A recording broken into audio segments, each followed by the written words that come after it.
Once upon a time, in a land of towering mountains, lived a young dragon named Ember. Unlike his fierce dragon siblings, Ember had a secret. He was terrified of breathing fire. While his brothers and sisters proudly roared flames, Ember only managed a tiny puff of smoke. One day, a great storm threatened their village. Lightning struck trees and a fire spread through the forest. Ember's family tried to stop it, but even their fiery breaths couldn't control the flames. Ember knew he had to help, but fear held him back. Suddenly, a tiny bird trapped by the fire chirped for help. Ember, his heart racing, rushed forward without thinking.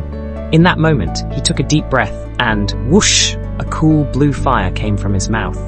It wasn't like the others' fire. It put out flames instead. With his newfound power, Ember saved the forest, and his fear melted away. From then on, he embraced his unique gift, proud to be the dragon who could calm even the fiercest fires.